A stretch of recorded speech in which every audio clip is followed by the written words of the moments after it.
বিশালগড়ে বেনজির কাণ্ডের ঘটনায় অবশেষে ট্রাফিকের ইন্সপেক্টর পুলিশের জালে উঠল, বলা যেতে পারে পুলিশ গ্রেপ্তার করেছে। তার বিরুদ্ধে যে অভিযোগ ধারাবাহিকভাবে রাজ্যের অন্যতম সংবাদপত্র প্রতিবাদী কলম তুলে ধরেছিল, তারপর উচ্চ পর্যায়ে তদন্তের জোরালো দাবি উঠেছিল। সেদিক থেকে বলা যেতে পারে উদয়পুরে চাঞ্চল্যকর ব্যাংক থেকে টাকা আত্মসাৎ করার অভিযোগে পুলিশের লোকজনকে যখন সন্দেহ করছিল জনতা, তখন কিন্তু অভিযোগ উঠেছিল ইন্সপেক্টরের বিরুদ্ধে, অভিযোগ উঠেছিল কনস্টেবলের বিরুদ্ধে। তারপর কিন্তু সেখানে তাকে গ্রেপ্তার করা হয়েছিল। প্রশ্নটি ছিল বিশালগড়ে কেন ইন্সপেক্টরকে বাঁচানোর চেষ্টা, কারা তার সঙ্গে যুক্ত রয়েছে, পুলিশের উচ্চপদস্থ আধিকারিকরা কি সেখানে মদত দিচ্ছে নাকি পক্ষ নিচ্ছে। এ নিয়ে যখন প্রশ্ন উঠছিল জনমনে, তখন অনেকে বলছিলেন যে সুশাসনে, রাজ্যের স্বচ্ছ প্রশাসনে ইন্সপেক্টর রক্ষা পাবে না। হয়তো সেদিক থেকে ডাক্তার মানিক সাহার প্রশাসন, আরক্ষা প্রশাসন ব্যবস্থা গ্রহণ করেছে। যাকে পুলিশ পুরস্কৃত করেছে, যাকে পুলিশ সম্মানিত করেছে, যাকে পুলিশ গর্বিত বলে মনে করছে, তার বিরুদ্ধে অভিযোগ সত্যি অর্থে দুর্ভাগ্য কেউ কেউ বলছিলেন। কেউ কেউ বলছিলেন তার বিরুদ্ধে সময়োপযোগী ব্যবস্থা নেওয়া দরকার, কেউ কেউ বলছিলেন তার বিরুদ্ধে এই সময়ের মধ্যে সর্বোচ্চ পর্যায়ে তদন্ত করে উপযুক্ত শাস্তি দেওয়া দরকার, তাহলে অন্যরা সেদিক থেকে শিক্ষা পাবে। সেদিক থেকে বিশালগড়ের ঘটনা কিংবা উদয়পুরের ঘটনা রাজ্য আরক্ষা প্রশাসনের জন্য কলঙ্কজনক অধ্যায় হলেও যদি তাদের বিরুদ্ধে শাস্তি দেওয়া হয়, তাহলে বোধ হয় এই কলঙ্ক থেকে রক্ষা পেতে পারে আরক্ষা প্রশাসন। চোর পুলিশ গ্রেপ্তার ট্রাফিক ইন্সপেক্টর, আজ প্রভাতী সংবাদপত্র প্রতিবাদী কলমে একমাত্র সেই সংবাদ প্রকাশ হয়েছে। ডিজিপি ডিস্ক পাওয়া অফিসার চোর বলে আগে অভিযোগ উঠেছিল, সরকারি টাকা আত্মসাৎ করার অভিযোগ উঠেছিল। এই অভিযোগে তাকে গ্রেপ্তার করা হলো। হাজার হাজার পুলিশ কর্মচারীর মধ্যে এমন লোকে আছে যা নিয়ে যারা পুরস্কৃত হচ্ছেন না, পুরস্কৃত হন না, কিংবা ডিজিপি ডিস্ক পান না, তারা সততার সঙ্গে চাকরি সম্পন্ন করলেও এই ধরনের অভিযোগ যাদের বিরুদ্ধে উঠেছে তারাই পুরস্কৃত হয় আরক্ষা প্রশাসনে, এমন কথা রয়েছে। এটা কি স্বচ্ছ প্রশাসনের নমুনা? উঠল প্রশ্ন। এটা কি গুড গভর্নেন্স? যারা বলছেন তাদের জবাব নিশ্চয়ই দিতে হবে।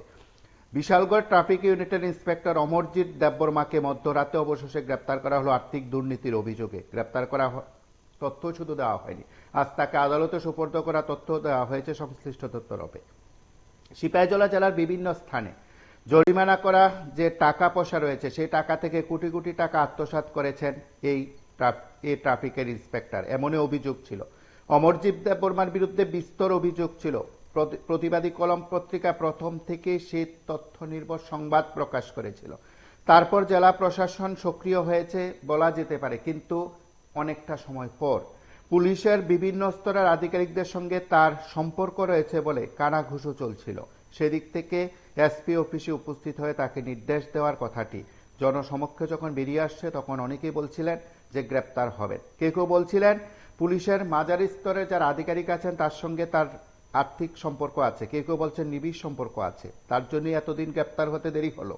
কেউ কেউ বলছিলেন যে সেখানে পুলিশ সুপার যখন অনুপস্থিত, অতিরিক্ত পুলিশ সুপার রাজীব সূত্রধরের নেতৃত্বে তাকে জিজ্ঞাসাবাদ করা হয়। কেউ কেউ বলছিলেন পরবর্তী সময়ে পুলিশ থানার তাকে আটক করে এনে জিজ্ঞাসাবাদ করে অনেক তথ্য পেয়েছেন। গ্রেপ্তার দেখানোর পর তাকে আদালতে সোপর্দ করে হয়তো পুলিশ সেখানে রিমান্ডে এনে আরো তথ্য জানতে পারেন। কিন্তু প্রশ্ন হলো, আরক্ষা প্রশাসনের কর্মীকে জালে তোলে তাকে রিমান্ডে এনে সত্যি অর্থে কি পুলিশ কিছু জানার চেষ্টা করবেন? সে টাকা আত্মসাৎ করা হয়েছে, তার বিরুদ্ধে ব্যবস্থা নেওয়া হবে, টাকা ফেরত পাওয়া হবে, ইত্যাদি অনেক প্রশ্ন থাকে, সেগুলো সময় সাপেক্ষ বিষয়। 2010 সালের ইন্সপেক্টর জরিমানা থেকে সংগৃহীত অর্থ জমা না দিয়ে আত্মসাৎ করেছেন অভিযোগ ছিল। বিশ্রামগঞ্জ থানার আর্থিক দুর্নীতির অভিযোগে 4 পুলিশ কর্মী সহ 5 জনকে গ্রেপ্তার করা হয়েছিল। অমরজিৎ দেববর্মার বিরুদ্ধে অভিযোগ দায়ের করেছেন বিশালগড় ট্রাফিক ইউনিটের officer in-charge inspector Sanjib Debbarma. বুধবার তাকে বিশালগড় আদালতে তোলা হবে এবং আজই তাকে বিশালগড় আদালতে তোলা হবে এবং তারপর হয়তো তাকে জিজ্ঞাসাবাদ করে অনেক তথ্য বেরিয়ে আসতে পারে বলে সংশ্লিষ্টরা আশাবাদী। জরিমানা করে আদায় করা 1,27,00,000 টাকা কোষাগারে জমা পড়েনি বলে জানা গেছে একটি বিশ্বস্ত সূত্র থেকে। সেদিক থেকে এ টাকা আত্মসাৎ করা হয়েছে বলে অভিযোগ করা হয়।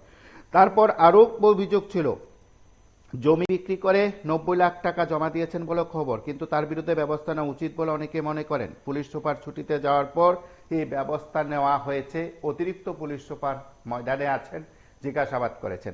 সেদিক থেকে এই সময়ের মধ্যে তার বিরুদ্ধে উপযুক্ত ব্যবস্থা নেওয়া হবে কিনা বা সত্যি তার বিরুদ্ধে ব্যবস্থা নেওয়া হবে কিনা সেটা সময়ে বলবে। আপনারা কিছু ঝলক দেখুন এবং অবশ্যই এই সময়ের মধ্যে অত্যন্ত গুরুত্বপূর্ণ এই সংবাদ আমরা তুলে ধরেছি। প্রতিবাদী কলমে বিস্তৃত সংবাদ প্রকাশ হয়েছে ট্রাফিকের ইন্সপেক্টর অমরজিৎ দেববর্মা পুলিশের জালে।